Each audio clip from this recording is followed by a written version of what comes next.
kuba atenga babale emyaka enkaaga n'omulala of being in freedom. Abandi abakali kuba liberated basibye ku mirimu nga bakola tirwa kubanga nti bategeera olunaku, but sometimes the duty calls at different time zones. Oba olina okubaawo so nizeena n'okwidda wano osobola okuba ate nga twogeramu sidashika 10 video kusaawa ina eddobiro bona ku lwaleero tuidda kuba ate nga tuwaya embozi eweraku. We are going so much to look at the economic development since independence. 61 years of independence in Uganda. When we are trying to look at the economy of Uganda, what do we have on our fingertips and what do we count? When we are comparing the country, the state of Uganda and other countries, economically, are we independent or we are still depending? Uganda is one of the countries that are in the developing countries. Shall we reach at a time when we are developed? Shall we be economically independent? Or we shall still beg from those people that once governed us? One scholar said that the hand that feeds you governs you. So it means that we are governed by a certain person, politically, economically, and socially, we may not be independent. In studios, nina mukugu, munsonga edebyenfuna, atenga musomesa, kumatendekera gewe igulu, sebisinga tukoba musomesa muntu bategere no the primary teachers is a lecturer, atenga is a consultant, ava mustongole ava mu company ya FM consults, mukaire ka COVID-19, company eno b'ekitongole kino oba faamu eno yakola kyamaani ino okuba nga guiding Uganda. Baleeta models ed'endawulo, twalinawo sukuma model eryali egy'okuba nga esobola okuyamba Uganda ng'amawanga agandi agaakosebwa. Nisesebo mukambwe twetoola tutya mu mbeera eyo tusobola okuba ate nga tuyirawo ne models ed'endawulo, because it's not the first time I've hosted him here. Aishinategeera ku nti amawanga ag'endawulo gatandika okumweta nga ga benchmarkinga ti ku Uganda but ku ye basobola okukolesa those models. Era nali wano nakoba nti o Uganda, my God uphold thee, nti tulina abagezi bangi ino aya amawanga ag'endawulo gali bakolesa era gali bafunamu, but ife Uganda mwe bava tukali bafunamu. Young Frederick is a professor kwaniriza ku Baba TV. Webale ino eyanziza ino nenda okutwala omwaganya guno okusooka okwebaza management ya Baba TV okuba nti empise ndide mpaye kuna bana Uganda on this very important day. Kuba olunaku luno bobonanga national TV ekobye nti katwete Frederick Etiang, it means at least there is someone outside there who appreciates emirimu gyokola ng'omuntu akolera ewanga. So nga omwanduzi wa program bwanyanjwire amaina gange bampita Frederick Etiang nga ndi mukugu mu byenfuna boba ngo yenda ku discuss nga economy ogikyusa oti ogifula upside down omalo ogizeewo, that one I can do it very well. Nsobola okola economic surgery na twatereza ewanga. Then number 2, yes, then number 2 ekisinga obukulu ngoba ilo likuna ndacho tayogeire kunti ndi muwandiisi wa bitabo. Mpandika ebitabo, oidi okuwandika ebitabo is not something very simple. It's not that everyone does it. And it's a calling, most especially okuwandika ekintu nga kijja kugasa third party and fourth party. So mpandika ebitabo ebikozesebwa abaana aba university. Ate ebitabo ebiyamba okutereza ebintu ebitajja bulungi edodoli kweta models. Era nga bwokobe mu COVID-19 weyayida, I remember Skuma business model. Yes, but waliwo model ya specifically yali ya COVID. The COVID-19 business recovery model. Kuba twali tukidi nti waira basawo bali kwidanda abantu but we need a model to support the economy and support businesses to come back. So that's why we developed the COVID-19 business recovery model. Which could work as a resources in yeah. Their economies, even some East African countries, which have invited us to go and provide consultancies on this model, COVID-19 business recovery model. But actually funny, when I developing a Sukuma business sustainability model. Sukuma business sustainability model now andikira government nagipresenting la Ministry of Finance. Government ya Uganda. Yes, nagipresenting la Ministry of Finance. Yakowe no model nunchi. Let us get the views of other stakeholders. Nagipresenting la private sector development unit. Bankoba nti no, tuenda n'ekitongole kitwala businesses mu Uganda, Enterprise Uganda. Tufune view yacho. Nagipresenting la Enterprise Uganda. Bakuba mungalo bakoba this is one of the best models we have seen. Era bajigema bakoba nti model eno erina we fitting ku national business development strategy erina pira jejo okuyamba bawandikira Ministry of Finance. Aye nga Ministry of Finance ka planning okundiramu eno model we try to unveiling waliwo amawanga ambassadors abaliwo. I have already been invited to go and support SMEs, actually not just SMEs, MSMEs. In those countries? Yes, in those countries. Meaning nti bo bajiguzaira bali ku execution level. Because they have appreciated the model. How far with the Ministry of Finance in Uganda? But I know they are still making decisions. You know, sometimes there is that kind of bureaucracy. Then 3, recently developing a rapid industrialization model. All these models have taken more than 5 years to developing. Because when we started developing these models, I developed them concurrently. So what nina model is the education sector, higher education institutions. They are not achieving their role. You know, universities have 3 primary roles. 1 is research. Then 2 is teaching and learning. And then 3 is community engagement. But when you assess all our institutions of higher learning, you remember last time when they were talking about unaccredited programs. Yeah. You realize that what many people call the expired courses. Absolutely. We realize that universities still have challenges. Now, but the model I have been developing for the past close to 7 years is a model to support institutions. Higher institutions or the education level? Higher institutions of learning. Higher institutions. But you know, so institutions like schools and other tertiary institutions may also pick a leaf from this model. Okay. But it's specifically for higher education institutions. That is going to be for next year. We are concluding the model. I am already test running it in different institutions of higher learning with the different consultants. Aye nganka alikuja kweyo. Twa launching a rapid industrialization model. Rapid industrialization model yo naja nagipresenting in Oxford, UK. Bajaniriza bakubengalo bakwanti this is one of the best model. In fact, I should bring some of these records by the project and this one, because this is national information. Yeah. They appreciated it and they said this is a very good model. Some of the experts who were there gave a few views.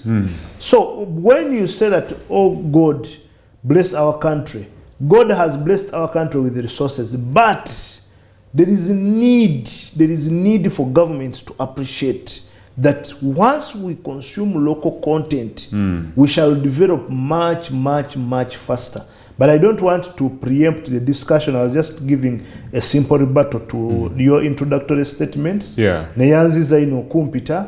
Era njagala n'okutwala omwaganya guno engeri gye ndudde okutulako wano okusaasira buli muntu afunye afiiriddwako omuntu we, afiiriddwako mu bizinesi, afunye ebibi ng'ali eyo, ntuusa okusaasira kwange gye muli, ntuusa n'okuyozaayoza okwebaza Katonda eri abo abafunye ebirungi, kuba tukimanyi nti n'Obwakabaka bwa Busoga mu bbanga lino lyesobodde kujjako wano bwafuna ebirungi nti twafuna maama Inebantu. Yes, very good. Inebantu. So tukyebaliza Katonda ekintu ekyo nti at least kati tukimanyi nti kyabazinga wabataliiwo wa kyabazinga busigalira bugumu nnyo. so ekyo tukyebaliza Katonda. Naye ate era ne mu bbanga lyesibaddeewo, there is a trait that I have seen that is cropping up. And this trait is the trait of poisoning school-going students. There is a trending something that is coming. Yes, kwa twakirabe mukono, a number of students nga bali poisoned. And of recent I was in news and I saw the same thing in another school. Now I want to caution the government. You know, when this news comes out, we know terrorists. And the terrorists target numbers. And they target a critical population. They don't just kill. They target numbers and they target a critical population. Now, school-going children are part of the critical population and in numbers. Now, government must put measures to ensure that there is security in schools. Kuba omuntu aba penetrating nze n'ateeka obutwa mu mmere abaana 100 gye bagenda okulya. Bw'aba terrorist aba achieving nnyo, because terrorists will kill 50, will kill 30, will kill 40. But once they start threatening the lives of our school-going children, it puts their life at stake and it puts the entire country at stake. So I think government needs to start giving, most especially the Ministry of Education and other players, even the security organs, they need to pay maximum attention to this. Otherwise, inayanziza ino kumpita. Kale nkweyanziza ino webala okuba atyengera oidye wano iwe wakatwegaitako oli ku Baba TV tuli streaming live ku YouTube, so ojja ku YouTube ku Baba TV Uganda nakusobola okuba atenga otugobera. Of course we understand and we appreciate the advancement of the technology and the modern state that we are in. People no longer so much watch TVs on the walls. Many people follow TVs on the phones and on the gadgets that you have. You can follow us. So today we did celebrate the 61st independence in Uganda. It is the foundation of our discussion today. Wetulingirira enkulankulana ey'amawanga. Discussion ediba mu bantu. Uganda twawulako esente. Gana amawanga gaali ku amaavu nga Uganda tuli bagaiga. Gana amawanga gaali nga maavu ino. Aye essaawa eno nago ge tujjamu okubenchmarkinga n'okwewola esente. Kyekiremesisa Uganda okuba nga tutuuka at a desirable level wetusobola okuba nti because tutujjaba mu developed countries, first class developed countries very soon, but at least at a desirable level nti tutubonaabona ino tutuwewola every time tutuuka saawa eno nga wetusoma budget eya close to 50 trillions esente de batubanda de doubling budget je tusoma. When are we reaching at that place and how are we standing by this time? Because today we did celebrate. You were telling me that I don't know whether you were among the people who did celebrate, because other people were working and didn't even think and recall that it's independence. But if you did celebrate, did you celebrate political independence, economic independence, or will you just recall that on this day Uganda got independence? That's very tricky. That's very tricky. Kisokera ddala katuyambe omulabi waffe ali eyo to understand bwe twogera ku independence bwe mba mpa kyakulabirako kiringa mwana ng'obadde obeera na muzaddewo nga muzaddewo akuyamba okumakinga decisions. Agamba genda ku ssomero obudde buno, emmere giri essaawa zino, tokola kino, ebibaka njagala oyingirewo ssaawa zino, name it. Kati bwe weetongola n'ova ewaka ew'omuzadde watandika amakaago. Yes, makaago otandika okumakinga decisions zo ng'omuntu. Now that is independence. So independence is the ability to have the authority to make decisions that are out of the control of the external environment. Nga gwe wekolera decisions zo ng'omuntu. So mu 1962 Uganda bwe yassa wansi gye tuyita Union Jack ne turaisinga flag yaffe, twali tubikaminze independent, twali tandise okumakinga decisions zaffe eziri out of control of the British. Now making decisions, on that day there were a number of celebrations. There were a number of jubilations. Every Ugandan was extremely excited. Why? Simply because they had a lot of expectations in what we call independence, in the word we call independence. And how the future will look like. Yes, because you are having indigenous decision makers. Kitegeeza omuntu ava e Tororo, ava e Teso, ava e Karamoja, ava e Gulu, ava e Mbarara, yagenda okubanga yaleta ebiteeso ebizimba eggwanga. Now you can imagine if you are in a home, you have been in your father's home, nga bakuwa sente kola kino kola kiri, n'otuuka n'oyingira mu makaago, oyinza okusalawo n'ogamba ayo TV kangikyuse, taata tagenda kubuuza TV lwaki wagijjeewo. Eno entebe kangikyuse, compound kangigaziye, eno emabega awabadde nga wali free ntandika okulimirayo ebitooke nkola ebirala, nteekewo n'ennimiro, simply because you make your own decisions. Now whenever these decisions are influenced by an external party, it means you lose your sovereignty. You lose your independence. Now, okuva 1962, kyetwasooka okufeeringako ng'eggwanga bwe butatunula mu maaso, butakola strategic decision making, nti twagala gye tudda mu maaso mu myaka egiddako nga asatu. That's why in your introduction, I liked your introduction, you gave a preamble and said there are countries which were at the same level of development with us. Yes, and the easiest example are the Asian tigers. Botunidye ensi nga Singapore, GDP yabwe ne GDP ya Uganda, they were almost at the same level. Then ne tambula swiftly, and you reach a point where now Singapore can fund projects in Uganda. Look at even Equatorial Guinea, population of a very small population. Yes, you find that Uganda goes to benchmark, and why? There was lack of strategic planning. So this is one of the biggest challenges that most of these economies Did we have. attain independence prematurely, that we were not ready for what we were going to receive? No, we were not. First of all, we tried to receive a child chinene. That's one. Then two, we did not achieve it prematurely. I don't want to think so. Even if we had achieved it earlier than that, we would still have performed still much better. If we had put into consideration what we call the facilitators of growth, because they are facilitators of growth that economies must put into play. Now, these facilitators of growth, most of these economies have ignored them.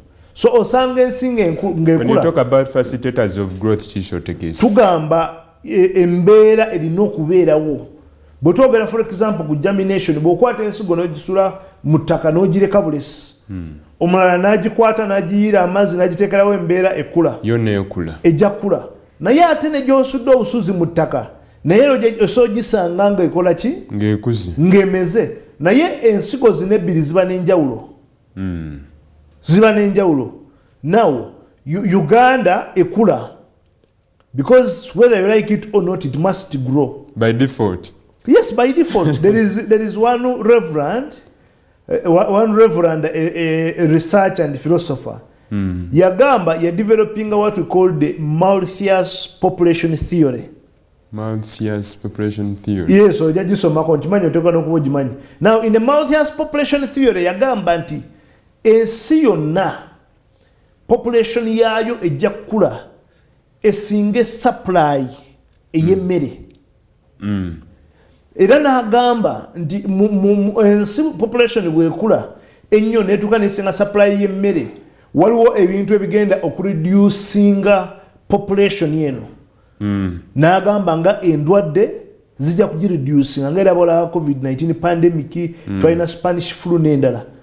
Naye ate era n'agamba waliwo n'ebintu nga entalo nayo bijja ku reducinga population eyo era okimanyi bulungi nnyo nti kati bwetunuyanga genocide e Rwanda yatta abantu almost kakadde kalamba population nekola ki nekako n'agamba bwekitaba ekyo ejja kuba femini ejja ku reducinga abantu kuba supply n'abantu no yes supply ejja kuba ntono beyond the population so femini ejja kuba kati bw'otunuulira kiri Karamoja leero kyogera eri Reverend Malthias kyeyayogera Reverend Malthias yakyogera mu 1798 1798 so bw'otunuulira e Karamoja nti Karamoja twafuna independence mu 1962 but right now people are starving to death last year 2022 mu September over 200 people died mu Karamoja because of famine so that's what we are talking about. When we talk about independence we must look at facilitators, otherwise the country must grow whether you like it or not. Professor Malthias mu kitabo kye yagamba nti oba mwagala oba temwagala population erina okula. And it will not be facilitated by the leadership or the government. No, for it must grow because for him he assumed that one omusajja alina okusigala ajja kusigala nga alina appetite y'omukazi bazaale kati oba mwagala oba temwagala yo eba erina okukola ki okula ate nga ekulira ku what we call the birth rate of the country. Kati now ekyo kituuzaayo ku kiri nti bw'oba olina taata nga nange nina taata nga taata wakulabirira kuwa buli kimu kyonna kyonna nga taata wange tampa buli kimu kyonna kyonna ojja kusanga nga after 30 years ojja kwesanga nga if for example you are 50 omuntu ajja kuba kunira gambi what is wrong Samuel ng'okula bulungi olina emyaka 3 naye ng'olina emyaka aga kati nze ojja kunsanga nga ndi dilapidated ndabika ng'omuntu w'emyaka 7 ndeka ng'omuntu w'emyaka 7 naye bw'onsanga ombuuza muganda wange ki ekyakola ki mu myaka egyo lwaki teweeteekerateekera that is it lwaki oli akusinga yes now because gwe walina facilitators ng'okula yes now this is what economies because bwetujja wano tetwetaaga kwogera nnyo nga bali mu classroom. We need to drive a point home. This is why economies, this is why you keep on asking, but why is Singapore looking so healthy? Why is Singapore looking so young? Why is Singapore producing for its economy? Why is Singapore exporting? Why does it have a number of industries? Because of the strategic planning decisions that they made. Now here our strategic planning decisions are a bit lacking. And it is the reason as to why you are posing the questions that you are posing. So mbadde njagala tunulireko mu different dynamics. So kiri where you say nti twafuna independence naye ne tutaplanningira kye tufuna. Yes. Abaakifuna cause baali ku mulembe nga bakulemberwa. Do you think they had that mind nti kye tufuna tulina okiplanninga in this mode? Oba baali balowooza nti kino kye tufuna tujja kikola mu ngeri tugenda okulowooza. The notes will come as we go on as like learning by apprentice nti ngenda ku mulimu naye ngenda kuyigira eyo. The situation will teach us. Or we may think nti baakimanya naye bagamba nti we look at the political ownership soke tukwata obuyinza ebirala binajja. Number one, webale nnyo. That's actually a very important viewpoint. The first thing is that bwe twafuna independence ngaera wembadde ngamba tetwatula nnyo kulowooza mu maaso. Kati ate n'ekirala waliwo gye bayita conflict of interest. Kati conflict of interest eno yagenda ne exceeding ebintu ebirala byonna nosanga nga Obote afiiringa ng'eyali prime minister afiiringa nti nze nina okusigaza obuyinza. Kati ate nosanga ne baali nabo ng'era nabo basuubira nti be balina okukola ki okusigalawo okuba n'obuyinza nga buli omu afiiringa okay batukwasiza ekintu they feel that okay now it's our own naye ate ne batatunuulira the different facilitators. Kati zino bwetutunulira njagala kozesa simple model. Waliwo model gye tuyita mu strategic decision making. Waliwo model gye tuyita the PEST model. Actually, now it is advanced to pastel model. Or what you call pastel analysis. And of recent, they have advanced it more to pest-leg analysis. Now, pest-leg analysis, the first P yali political analysis. The bottom political analysis. But tufuna independence, buli munabya bufuzi, yaliwo ya feeling anti nze nina okola chi? Nze nina okuba mu buyinza. Nze nina okikwatamu. Yes. Now, buli bwoba ng'olina conflict of interest, you don't make sober decisions. Kyova nga tugamba nti omuntu ali corrupt. Naye ate ekyo tekisobola kuvaawo. Now, kisobola okuvaawo. You see the first thing, that's why I like some elements about the NRM government, and one thing I like about it is that the preaching of patriotism. However, their implementation mode is zero. Yes, I like you like that their ideology. literature, the ideology. Yes, okay, I will borrow your word. I like that their literature. Their literature is in good. terms of, yes, patriotism. Actually, even yesterday now the president mo address here ngali ku emphasizing pillars ezetulina okutambulirako, but the component of patriotism was not brought forward from the beginning. Nti nebobote tebayagala gwanga, singa yali ayagadde eggwanga yali asooka n'atunulira n'agamba, okay, can I settle the political question? Now you can try to assess okuva mu 1962 mpaka mu 1986 we have never had a democratic election. No, jovam no gamba, okay, the majority have the day. Now the other difference up to 86. Yes, the other difference is that akalulu nekaba kategekeddwa netugamba katunulire nga akalulu k'ekinaana era Obote yakola ki? Yakaba. Era Museveni yalimu n'agamba nedda kangende mu ki? Mu nsiko. Bw'otunulira Amini yawamba buwambi, bw'otunulira Obote 1, Obote 2, questions. Buli omu azze awamba. Uganda tetubeerangako na a peaceful transition, if I could speak okay, like maybe tuyinza ogamba okuva mu kalulu ka 2001 okudde no mu maaso tubaddeyo ne transitions from President Museveni to President Museveni. Yes, maybe tusobola ogamba tubaddeyo ogende bulungi. Nale wano ne Council Uganda n'agamba tubadde ne ba president 7 yabala 7 okuva 86 ne mugamba yi n'agamba twalina President Museveni ne tuba President Museveni ne tuba President Museveni era tulina President Museveni. Nga yagiyita transition. Yes, it is. We can look at it. Transit from one person to the same person. From one person to another version of the same person. Naye era yes, it still shows that the political question has not been answered. Kubanga waliwo kiri ekya conflict of interest. Yes, kuba waliwo component ya conflict of interest. Naye ne tugamba kati bwe tuda mu tukyali mu pest-leg analysis. Ogambye pia ali political theory. Yes, the political analysis. Political analysis. Of the economy. Kati nebeera economic analysis.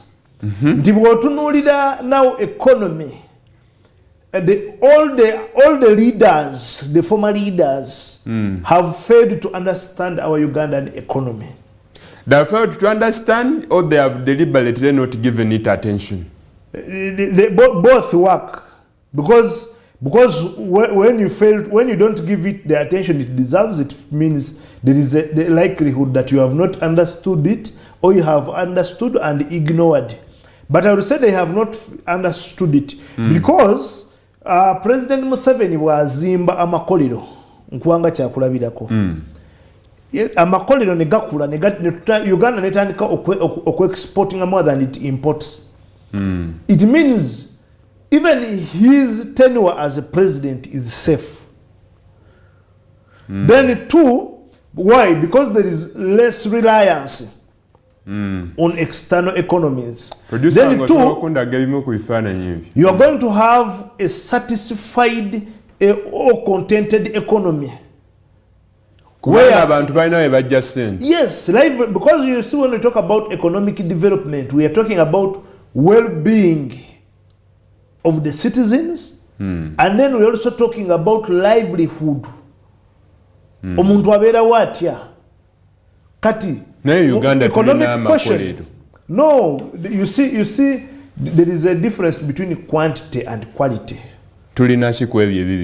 Now SAWAs, we don't have quality and we also don't have quantity, because scarcity. There is scarcity of quality. Singa tuba tugambye for example nti tulina amata, njagala kuwa ekyokulabirako nti amata gano tuga processinga ne tu supplyinga finished commodity ez'amata, but ate ne tu exportinga, we have quality. But if we can also satisfy in terms of the milk being a raw materials to these industries, then it means we have both quantity and quality. Okay. But now here, the problem we have first of all few manufacturers or few industries. That's one. Then two, the industries we have don't do what they ought to do. Zikola nayenga zikola kitono era botandika okulondayo industries zogamba nti ziri ku employing abantu bulungi, ziri kozesa raw materials zaffe nti abantu bali kuzisupplyinga bulungi, nti balina clear mode of operation. Tulina Tororo Cement bakolesa amayinja agali mu kitundu. Yes. Tulina abobo obwogerako, tulina kapeeka balikola tiles. Yes. N'ebirala. Noonya gali so practical. Tulina bidiko. Bidiko bakola buto. Farmers around there baleeta ebinazi ne sunflower. Tulina many. Ania processing amatoke getulima wano. Ania processing enanasi ze tulima. Tulina estongole. Omanyi tulina estongole abataddewo factory y'amatooke embalala. Presidential initiative. Acha tebana bazimba factory naye bali gizimba. Now you see Uganda is an agricultural country. We should never forget that. Now, Uganda being an agricultural country, are we actually leveraging our being an agricultural country? Now, if we don't leverage our being an agricultural country, it means there is still a very big gap that has been covered. Because Uganda is an agricultural country, but do you know that agriculture contributes only 25% to our GDP? Because it is not commercial? No, yes, because it has not, the sector itself has not been effectively developed. It is developed, but it is not effectively developed. And it is this what we are emphasizing. Wetutunulira agricultural products zaffe. Nti eda twalinanga cotton, twalinanga coffee, twalinanga tea, twalinanga products nyingi. Nero products ezo tuzirina nebo ogenda n'odda kati n'ogamba kange nyingire Masaka tunulire abalimi b'emmwanyi bali bameka yes ye bali mu mbeera ki, because by now omuntu alima emmwanyi alina okubanga mugagga nnyo, because emmwanyi is something that is consumed across the world. Naye osanga nga tulina abalimi bangi aba-investinze, but when you look at their welfare, they are actually not perform, apart from a few. Oyogede ku nsonga ya welfare tulina ebintu bibiri. N'ogamba nti as if the government has not invested a lot in the sector, which could bring a lot of money in the country's GDP. Naye tulina bibiri. Government investing money and the people themselves advancing from the local technology to advanced technology so that they can fit with the current market. Abantu abali balima emmwanyi edda bakolesa busimu. Abantu balima entangawuzi, abalima amatooke nga bakolesa busimu, embeera y'obudde ekyuse. Bamu ku abo tebannaba kukyuka na mutindo na mulembe guliwo. Ani abayamba okukyuka? You know why? That's what I was going to ask you. Is it government? Is it themselves? No, that's why government has ministries. That's why it has departments. That's why it has agencies. Because some of these things you are talking about, that you're talking about technology, for example, that more pest leg analysis, mulimoti, AOT, etumulira technology, technological advancement. Now, technological advancement, technology is extremely sophisticated. Nti omulimi wa wansi ne baba yandiyagadde okuprocessing emwanyi. Ojja kusanga nga machinery gye yeetaaga government yesobola okumuyamba okola ki okugireeta ng'omulimi wa wansi talina busobozi obwo. Then two ojja kusanga nga alazeeko interest nti neetaaga machine eno n'alemererwa oba yasirise busisi n'agamba maybe government will think for me I need a machine. No, they have. By the way, let me tell you something. Abalimi bolabe eyo oyinza okulowooza nti banafu ba bongo oba tebamanyi kye baagala. Abalimi abo bamanyi bye baagala. That's what I can tell you. And some of them have a lot of experience. I have done research on some of these, most of these farmers. Bamanyi ekisokera ddala bamanyi kye baagala. Bamanyi bwe tuba twagala acrosides zino, bamanyi nti tuba twagala machinery eno, bamanyi nti tusobola okwegatta mu cooperatives ne tukulaakulana, bamanyi nti tusobola bwe tutunulira ebirime byaffe bwe mba netaaga nsigo bwenti, bwe mba ngisimba bwenti, bwe mba ndi ku harvestinga bwenti, post harvest handling erina kubeera bwenti. They know all those things. But the only challenge they have is that some of them don't have enough resources. Then two, nti government nebwebere gambye ndese program. Kwa government ya Uganda, ebira ne programs enungi. Zo government really, they deserve to be applauded. Naye ogenda kusanga nti programs zino bwe zijja, they fail to benefit the right individuals that are meant to benefit from them. Kati bwogenda no government, for example, katugambe government yaleeta ekitongole kye tuyita NADS.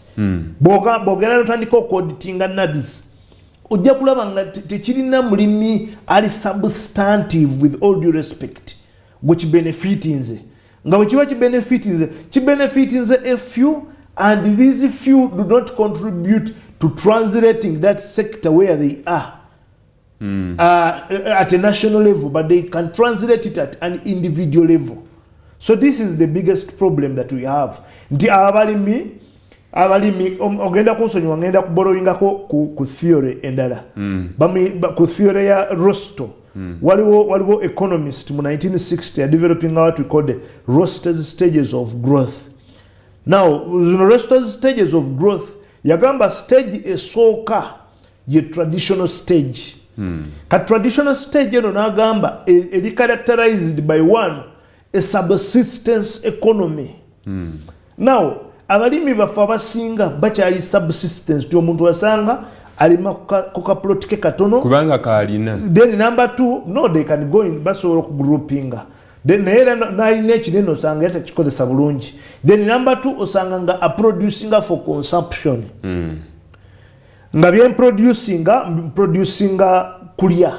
Ebisigaddeyo bitono n'entunda ng'omuntu tatunulira the other broader picture. Naye nga biseera esinga n'okutunda siku ataddeko nnyo essira atunda because of surplus. Yes. Nti ate n'ekirala ne bwabeera gambe ngenda kutunda, government waliwo be tuyita ba middlemen. Kati abantu ajja najja ku mulimi n'atwala mu actual market. Kati that's why actually in 2026 I am bringing a model. Bwena jogera no bajja jibba, but ndi kwongera kwene ey'ebyenjigiriza gy'oleeta. No, ey'ebyenjigiriza ya 2024. 2026 nju kuleta model egenda kuyamba kati makolero gaza ku level ndana na rapid industrialization model ya makolero, naye kati ndigeza ngenda kubaletera model ebayamba ku accessing market. Actually obwangu egenda kuba bagiyita GAM. Twesimye okubeera nawe. GAM, Global Access Model, egenda kola ki? Egenda kubeyamba kulaba abantu nga gye ba accessinga mu market. Bwe bana plagiarizinga tebajja kusobola producinga kyendikola kyennyini. So lwaki ndi kugamba kino ekintu nti kati abalimu babeera eyo olusi ng'alina ennaku nnyingi nnyo n'alima for example tugambe kasooli n'amulima ng'amanyi kiro ngenda gitunda nusu 7 n'ateekamu amaanyi n'ateekamu buli kimu the moment season bwetuuka nga kati kwavestinga kutunda n'osanga nga kiro evudde ku 7 eze ku 5 oba ku 3 example ennungi yali ya vanilla. You know what happened? Bantu bamuvaamu juzi nakyalidde omulimi ekamuli vanilla yakala ne mugamba vanilla lwaki tomuteekako sira namugamba ngenda mutundako. But now that's what we are talking about. Kati mu economic analysis ana mu pestle. Naye kali nga tonabakamaliriza ntera okubuuza. Tugamba nti omuwendo gusi. Gavumenti gye tukaabirako nayo neekaaba. Ngiraga terina solution. Jukira wano kasooli yatuuka kiro nusu 2. Ne gavumenti neekaaba. Gavumenti eba terina solution kyesobola kukola ku muwendo gwa product yonna eri produced internally. Koza abalimi bakaaba ne gavumenti ekaaba ne bulayamba munne. Nanti bobeera omwana ng'oli waka. Njala nekuluma ne tata n'omulaba nga naye akaaba enjala emuluma. Ate nga tata talina ssuubi lya kufuna mmere. Kati omwana omugezi omwana kale atali mugezi kati omwana yenna abeera ne option says biri. Option esooka yakutandika kweyiiya alekera depending ku taata not depending ku taata I'm depending ko naye yeeyiiye kuba tolina option asigala muzaddewo then option ey'okubiri yakweteeka muguwa neyetuga yensonga lwaki osanga abalimi nga balusinze hope mu kulima beteekamu omuguwa ne babivaako. That's what I am telling you. Nti omuntu abadde alina essuubi ennyo mu mwanyi bw'atandika okulaba ebintu bino oba omuntu abadde alina essuubi ennyo mu kasooli n'olima season n'olima nga oplaningidde ku nusu 7 n'oteekamu acrisides ezeetagisibwa zonna n'olabirira ettaka bulungi n'olabirira ebirime bulungi then n'osanga nga kasooli gw'obadde oplaningidde ku 7 omutunda nusu 2. Do you have any motivation to engage in the same in nasanga omubaka wa parliament n'angamba nti yalima kasooli n'ateekamu obukadde 5 yafuna akakadde kamu. Mbaka wa parliament kati omanyi for you your national figures kati oyo mbaka wa parliament bwayogera omanyi ffe mu academia tubirivingira nnyo mu systems era nja kwogerako ne McKinsey's 7S model bagidevelopinga mu 1980 okusinziira ku kyoyogedde ekyo mu systems. Kati ombaka wa parliament bwayogera ye abatali kwogera nga ye aba ayogera ne constituency gyakola ki gyakiikirira era bwagamba nti tulina obuzibu bw'enguudo oba nina obuzibu bw'enguudo let me make it singular abatali kweyogerako nga ye aba ali kwogera ku kitundu kyakiikirira nti enguudo mbi kati bwagamba nze nalima nenteekamu miliyoni 5 nenzigyamu miliyoni 1 so aba ali kulaga abalimi kye bayitamu era you don't take his statement for granted. Now government I know government has brought a number of interventions ne bolaba OWC headquarters zaabwe ziri wano Wandegea Operation Wealth Creation bwogiraba nayo intention zaayo kulaba nti eyamba mu agriculture balese agriculture modernization interventions nyingi nnyo ne PDM naye era bwogitunulira erina background yokulaba nti eyamba mu agriculture but the fact is government tegenze bulungi ku kinusi ekyokulaba nti eyamba actually okudevelopinga agricultural sector not just a single individual. Ate n'ekirala ekisinza okututta the aspect of corruption. Eyo corruption nja kugyogerako since we are talking about the transition from 62 to where we are now.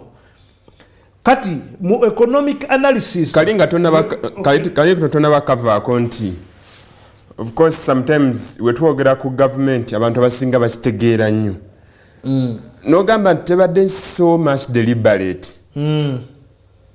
ntiranga okubuuza ebibuuzo ebimu era waliwo yaŋŋamba nti oyagala government toyagala government ne mugamba nze ndi muna Uganda waba akoze obulungi muwana waba akoze obubi of course era tushogerako bwogamba nti gavumenti etaddewo interventions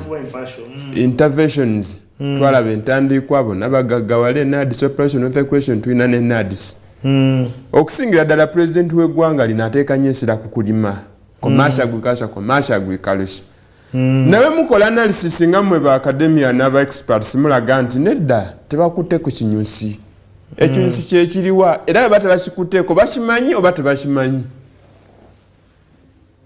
Number one, we have a national planning authority. Now, tulina national planning authority. Atenda kulira national planning authority. Musajja mugezi nnyo. So national planning authority yongayo, I want to think that to believe that it is doing its work. Most of its documents is to them. But when you NDP1, but when you NDP2, but when you NDP3, they are actually very good documents. But when it comes to prioritization, most especially during the budgeting process, gendo tunulire agriculture efuna sente meka, then webuze zo sente so transforming our economy. Asalawo okuziteekaawo kyateekawo akimanyi oba talinawo interest. Now that is kyendi kugamba nti prioritization. Kati for prioritization yaffe osanganga ne mu biseera nga tetulina insecurity yonna. Prioritization yaffe eri kuki? Eri ku security. Then two, nosanga nga bwe twandigambye nti agriculture yagenda okutuboostinga, nosanga sente ziteekeddwa mu agriculture entono nazo zibbiddwa. Bwe ziba tezibbiddwa ne bagamba okay katukole programu ennungi tugenda kugaba nsigo. Ate era nosanga ensigo nga bazigabye politically, ng'omuntu atalina ttaka wagenda kuzisimba, atalimangako, talina experience mu bulimi, atalina interest mu bulimi, afunye ensawo z'ensigo almost pick up number. Kati nosanga omulimi ate alina ettaka eyeetaaga ensigo zino, ali ready n'okuzisimba. Yes, ali ready n'okuzisimba nga tazisimbye. Yensonga lwaki buli bw'otambula n'ogenda eyo, bw'ogenda mu batunda amabaati ojja kusanga amabaati ga gavumenti nga bagatunda, bw'ogenda mu batunda ensigo ojja kusanga ensigo za gavumenti nga bazitunda, bw'ogenda mu batunda amaddagala ogenda kusanga amaddagala ga gavumenti galiko Government of Uganda not for sale nga bagatunda. Buli kimu ojja kusanga nga bakola ki? Nga bakitunda. Era singa n'embuzi ezaali zigenda ogabibwa Karamoja zaliko stamp ya gavumenti, era wandigenze mu katale n'osanga nga bakola ki? Ne mu butcher twandisanzeeyo amaliba. Yes, ne mu butcher wandisanzeeyo amaliba. N'ennyama eyiyo gye bakuleetedde wakakuba oluusi ebeerako stamp. Wandisanzeko stamp ya Uganda, Government of Uganda, not for sale. Dakiikebula esatuke ku ssaawa 5 eddobwire bona okolwaleero. It's quite interesting. Singa embuzi edo ddala ku stamp twandidigeme. But wekubanga tikwali stamp, of course we can't trace them. Ndijja kumuzaamu ku musawa yaffe ey'okubiri tulingirire. There are many projects ebifaananyi byenkuleetera wano byetujjoba nga tulinga gavumenti twewoze esente. Twakola entindo, twakola enguudo, twazimba amasomero, twazimba amalwaliro. And we are laboring to pay that debt back. Aiwa tuba twewola esente okola ebintu ebyo. Era nga tuliitawaana n'amabanda. Amabanda ge tuliitawaana gano ekyatwewoza esente tulikifunamu oba tetukifunamu. And if every day we come and talk about corruption, today President talked about corruption, and every time we talk about corruption, are we deliberately fighting corruption or we are promoting it? Ndakubanga era we nankuwa type oyogere kunize, tukoze tutya ebizibu bino okuba ate nga tubimalawo. Nize Samuel Mwesigwa, tavaawo tulikwira.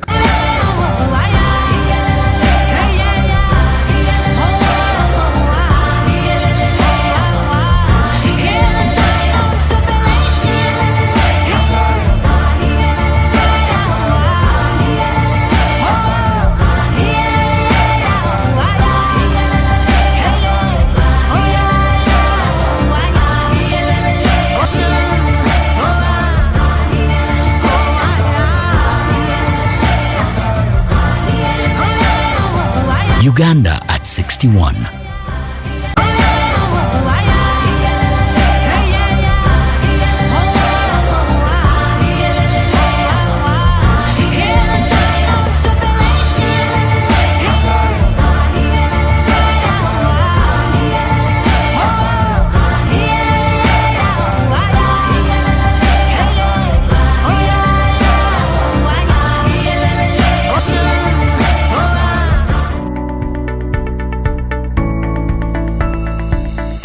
Luni Baba TV obusoga bulayire.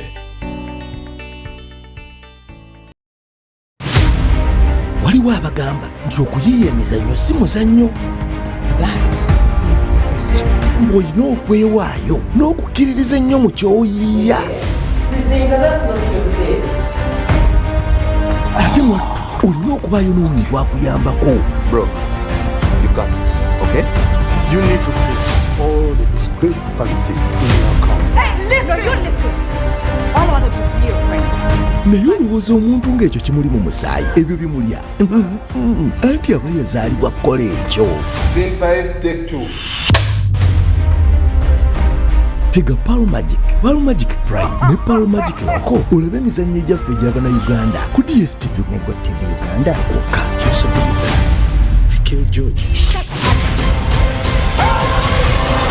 Sigala ng'oyungiddwako olabe engero zaffe ennyuvu n'obuzannyo obunyuma nga bikoleddwa mu ngeri eyaffe ey'ekinnansi. Paya amazzi nsobola okusasula ne momo? No.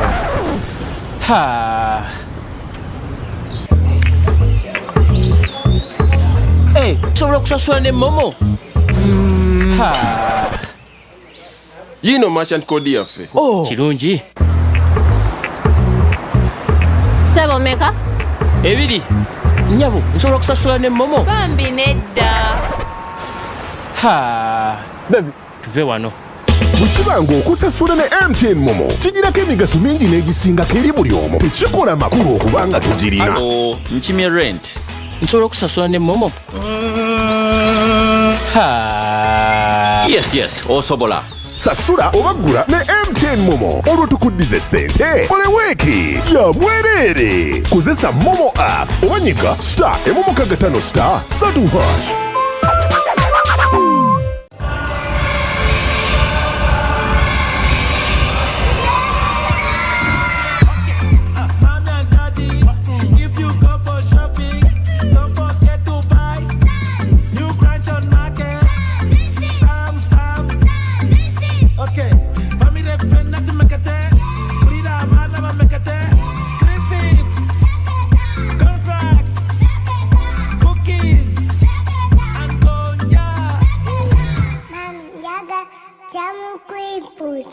Thumbs.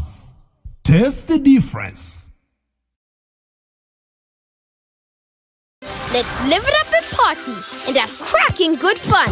When it comes to edutainment, DSTV's #1. Is everybody ready to go? We've got the zaniest characters to transport you away. The party is cracking, so why not come play? You're gonna love it. We've got so many channels and a ton of new shows, like Disney and Nickelodeon, where anything goes. So live it up with DSTV. We bring the fun. You know we're #1.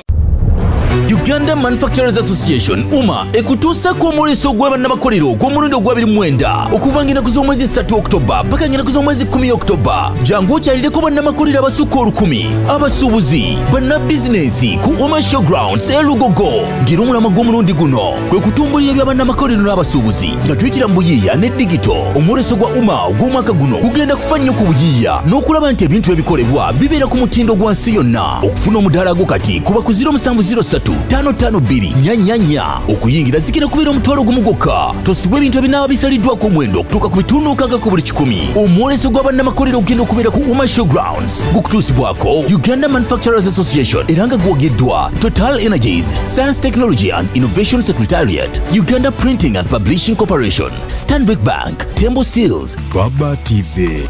Munywa biki? Kwata. Oyo gwe bayita hot temper. Remember, bro, it's not a joking subject. Bro! Mukategede! KDB hot temper! Hot temper!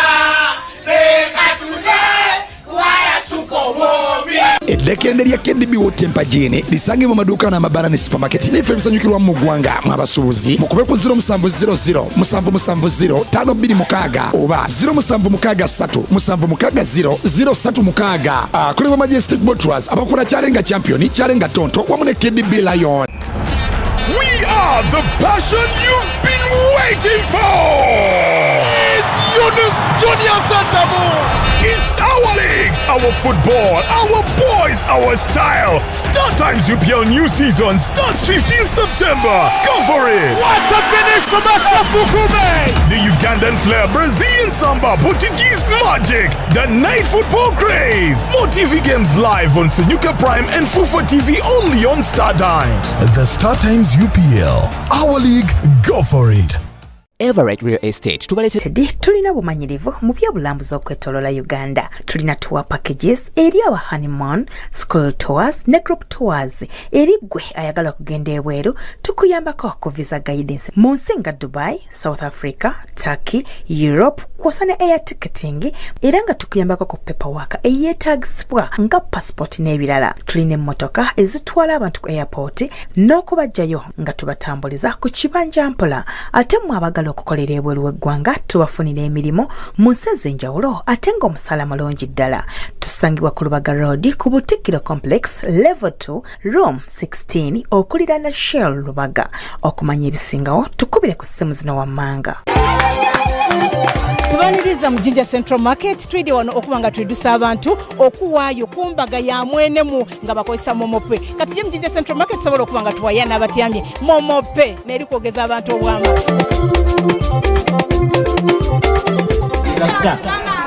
Tamu ndalo. Otemu mukaga. Otemu itanga. Otemu sita. Onige isatu. Onige ash. Onige yes.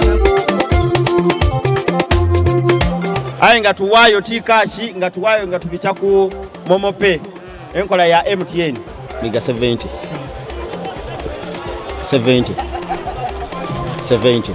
Pay or shop with MTN Momo and get cashback every week. It's free of charge. Use the Momo app or dial *165*3#.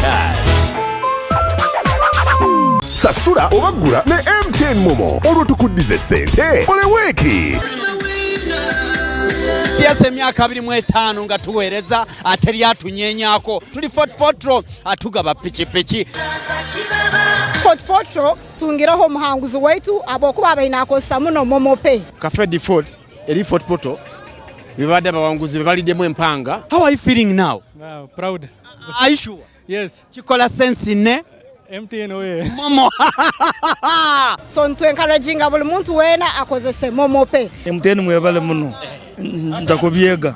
Nga tuweze emyaka 25 nge MTN. Tugeza okufuukola nga tunyigiriza buli muntu agene akolese enkola ya digital. Sene zibere ku simu yo ziri safe, secure and instant. Effort kikola sense ne?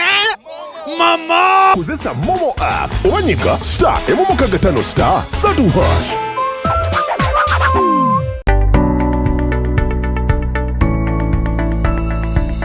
Enoni Baba TV obusoga bulayire.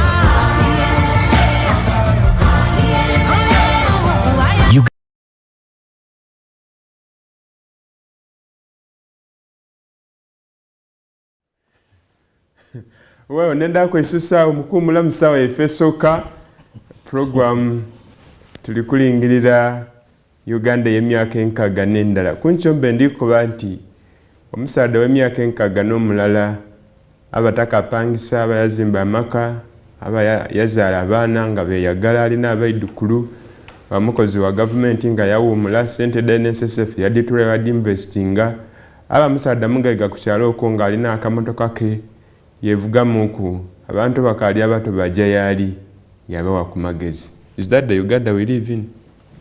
That is the ideal Uganda. That's the ideal Uganda. Of course, they are what to call outlier circumstances. Nti waliwo abali mu extremes. Waliwo abali mu extreme ere nungi nti atuuka emyaka nkaaga ng'alimu eyo embeera gy'olimu era gy'oli ku hypothesizing okubamu because by the time you talk about it iwe nakukyalira kwekewuwa you were a very rich guy so tidi lwaki okakola ku ssaawa dino. There is a picture you are painting to the viewers. No, because I have to tell them the truth. I need to put I know you're a rich guy, but they also at the other extreme end. Abali kolachi abali mu myaka ensanvu nga azira wabera kapangisa Kampala oba kavuga boda oba kayina akaduuka ke katono oba kera kunso ya kulugudo aswala n'okwira mu kyalo. So waliwo n'abakaali wano nga akaasaba nsako ye NSSF kati so ndigeza kulaga nti the economy we are in much as you can hypothesize and wakoba okay at the age of 16 nokubanga nina maka na emotoka yange je nkozesa nateekawo maybe esomero mu community. You have a farm. Yes, nina farm je ngenda nemberako n'ebisolo n'embirunda nga atebwe nyumirwa. The case is significantly different to majority of the population. The government egaba sente z'abakadde emitwalo 8 ja miezi I think mukaaga. Naye ojja kusanga abakadde bazirwanira emitwalo 8 miezi mukaaga oba miezi mukaaga nga bazirwanira. So I'm just trying to show you that for example bwekibanga ekyo kyogamba kituufu ate abakadde bandibadde balamya emitwalo 8 gyaki nga emitwalo 8 ne bogujuwa omukadde tegijja mutambuza myezi because it is my concern wiki 2 oba wiki 3. Why is it that some Ugandans and not some, if I'm to quote well, many Ugandans bavu nnyo abagagga batono nnyo ate bo bagagga nnyo? That takes you to what I was talking about, the pest leg analysis. Twakomye ku economic. Yes, kati under economic analysis oja kutunulira for example the facilitators of economic growth. Omuntu wemba akola business kyekigenda okuyamba business eno okumultiplyingamu several times. Business enguudo ze Uganda bwe ziba nfu. Museveni yesterday jadayogerako, President Museveni jadayogerako n'agiyita economic infrastructure. Economic infrastructure bwe bange kyali nfu. It would mean that nebona agenda n'otunda ente yo mu kyalo n'ogamba kanyongere mu income business egenda kulya income eyo odeyo genda otunda ente endala era okole ki era business egirye. Then two bogamba nti ndikusomesa omwana ono kuba mulina mu future kuba education edda bagitunuliranga nnyo as a major investment. Bogamba nti ngenda kutunda ente investment ngambi as a major investment. So it's not an investment. Maimu bana mawuli maganya okukyusa ebigambo in your own interest. So omuzadde yatunda nga buli kimu kyonna kyonna n'atunda ente ng'amanyi bwengenda n'empeerera omwana ono agenda kusoma amale akomewo enkya afuuke ekyenjawulo mu family. Akyuse family. The case is significantly different right now. Yes, the case is significantly different. And you know, these things have reoccurred over time. Even bwetwafuna independence, abakulembeze abaliwo tebatunula nnyo mu maaso. Singa abakulembeze abaliwo batunula nnyo mu maaso ne bava mu kweyagaliza. Amin n'ava mu kweyagaliza, Obote n'ava mu kweyagaliza, Babina Issa ne bava mu kweyagaliza. Economy yandibadde eterede nti omukulembeze lwaki okomye kwabo no bonna ne bava mu kweyagaliza. Ono President Museveni aliko olwaleero omuwa benefit of doubt kuba osuubira nti maybe naye yaluddewo. Yes, maybe enkya ayinza okukyusaamuko ku bintu. You give it a benefit of doubt. Omanyi fe mu academia tubelievinga nnyo mu assumptions. So bwabanga akyali mu ntebe osuubira nti maybe a few things asobola okuziputinga. Kubanga kyembadde ngendo. For example, aliko emphasizing nnyo okufightinga corruption. And we have always emphasized era ngenda kweta model corruption. I have been developing it over time, but I still have a lot of debates about it. So because I first debate internally before I debate externally. Kati ye aina opportunity egamba let me fight corruption now. So bwateeka essira ku kulwanisa corruption n'ebintu ebirala n'abitereezaamu asobola okutereeza obote kyata kyasobola kukola amini kyata kyasobola kukola n'abalala ate namba 2 President Museveni emabega eyo yalina emphasis nti kale sagala kukimutaagingako nnyo but ababbi b'omu gavumenti abasinga the biggest mistake that they make, and that's why this government is now extremely careful nti bwenaabwe ate yinza okugwa bubi nnyo ne shrinkinga nnyo nekkirira nnyo nti bw'oba ng'obadde for example oli kubba ndikuwa kyakulabirako at least ba oteke mu industry anyone no okole ekkolero ocontributing towards the economy but babba sente ne bazikwata ne baziteeka mu bisenge ne ziva out of saturation.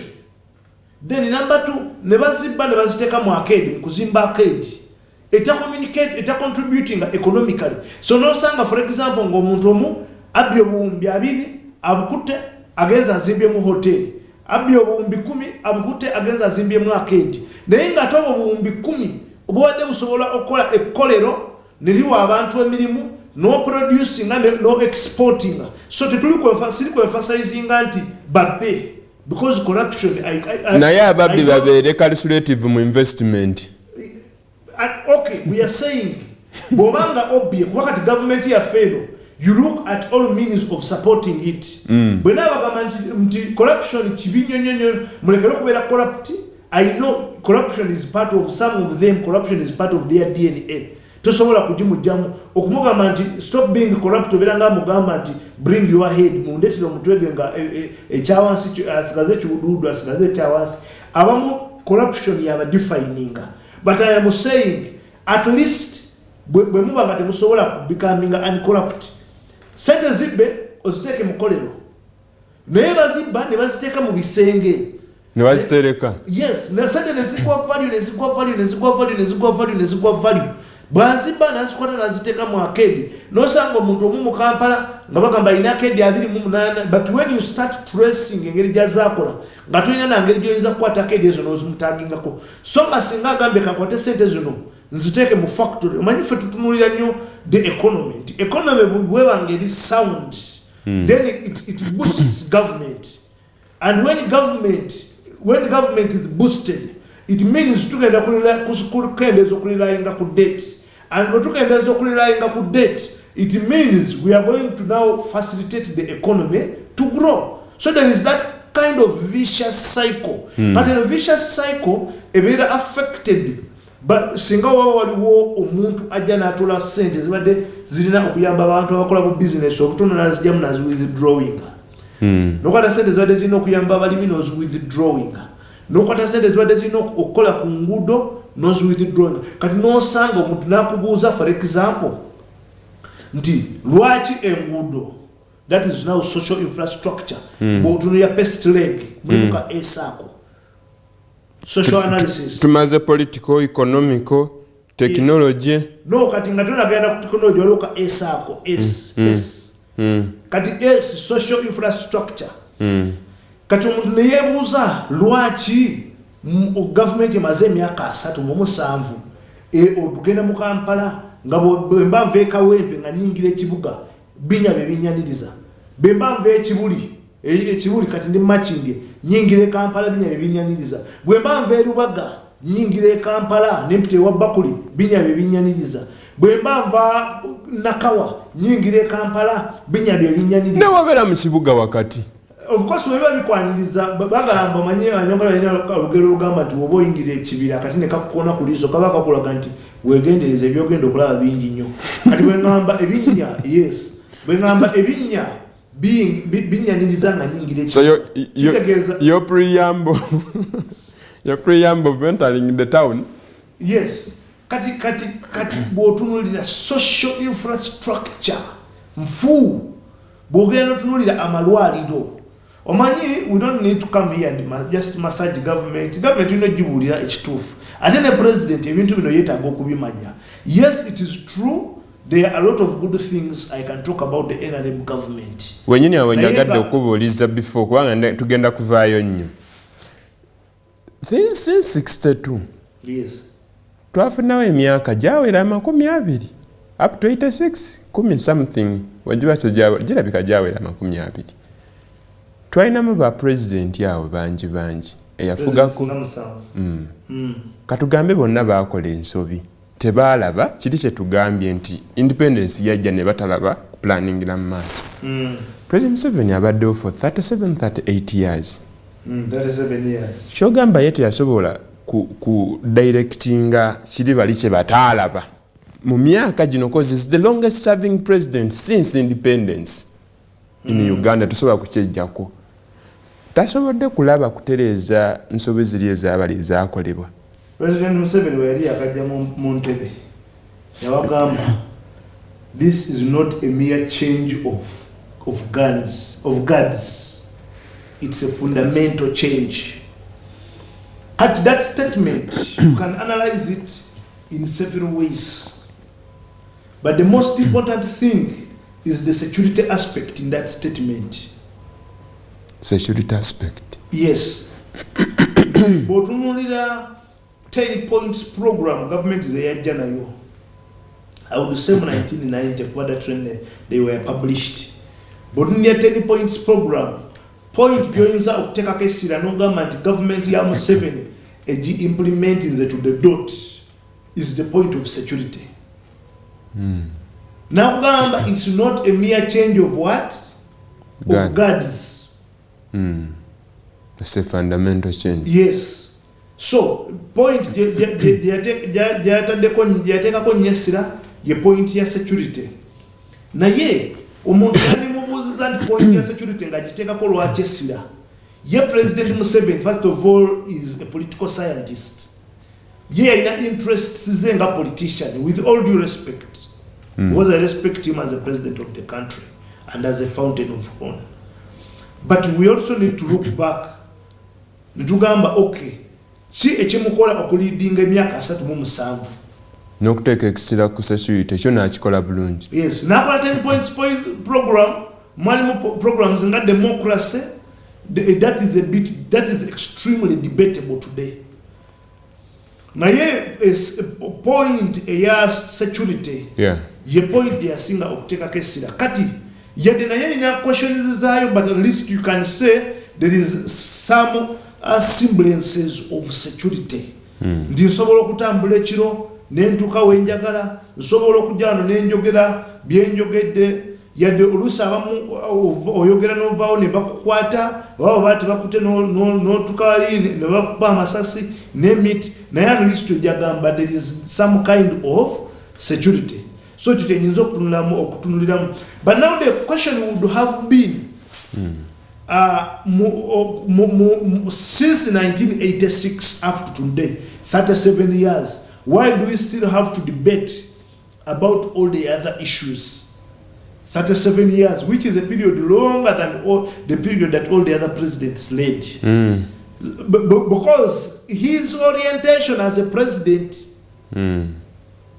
bwembanzize nga nzize kufuga emyaka gyange 5 nyongereko emyaka 5 nve mu buyinza, njagala nnyo okuvaawo nga legacy omuntu agituula n'agituulako n'agamba okay, much as Etiam is seated somewhere in Tororo or in Soroti, we have ABCD because of tulina National Referral Hospital gye twogerako, tulina International Airport gye twogerako, bwe tutunulira road network, there is a road network that connects Kanungu to Tororo to Gulu, name it. And maybe through he has built a global network that is helping Uganda in terms of its exports.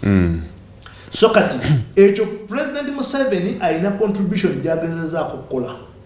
But this contribution bwe tugitunulira ne tunulira n'emyaka 37 kati wano tutunulira cost benefit analysis, maybe emyaka 37 tegiri proportionately distributed to these levels of development in terms of this social infrastructure and in terms of all the developments that we know. Jerasa was, for example, otunulira abaana bakyava wano ne bagenda ebweru okola atenga tebagenza okukola nga technical human resource nga bagenza they are not here as professionals. They are not there as professionals. Nga bagenze kola ngaba unskilled human resource. Nomusanga ngagenze kuvuga motoka, nomusanga bagenze kuwa kirina, nomusanga bagenze kuwa house girl kati baba wane brand name kadama ne basanga bagenze ye human resource go tuli ku exporting. Naye ate n'abo batono abagenza ate no basanga bagamba bano betugenza okolera batutulugunya batwebakako batutta ne batwala organizes zaffe ne bogera buli kimu kyonna kyonna naye nga mu myaka 37 this question has not been answered. Nosanga nga graduate omwana graduate ngati nomusanga nga avuga boda ekiruma so nga yandibadde graduate nga ina industry jali genda mukola because we are saying we have a lot of potential. Tulina resources nyingi nnyo eziri unexplored. Tulina resources eziri mutaka ne resources eziri kungulu kuno zetunulako bye tulima byonna byonna there buli kye tulima wano kyonna kyonna with all due respect it has potential for an industry to be constructed.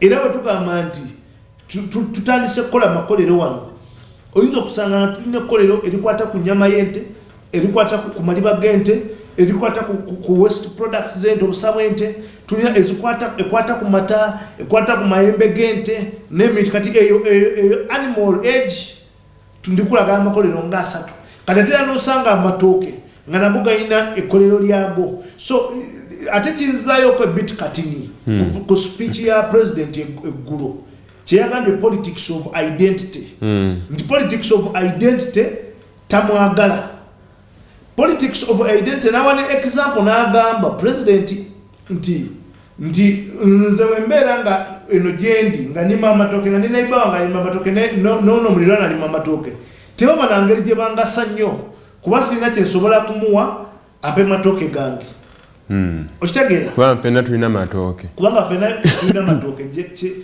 that is the example he gave. But the president I know is an intelligent man. Naye ffe mu economics ndigezaako just kumulaga nti I think that was a very wrong orientation. Bwe tutunulira regional segmentation tugamba Kapchora because it's an highland abantu be Kapchora kabalime wheat ne tugamba abantu be Kabale kaba specializing mu bumonde ne mu wheat kati kitegeeza singa tuba tulina abantu b'ettololo nga balina eba specializing mu Eastern Uganda ng'erina product ze specializing mu number 1 zigenda kwenjoyinga economies of scale. Oli kyatalina akigula ewa munne. No, that is different. Ekyo president kyagamba. Naye here we are saying you are producing in large scale. Now when there is a large scale production, it simply means that it is easier to set up factories. There are reasons for developing infrastructure, the road network. There are reasons for developing hospitals. There are reasons for retailers to grow up.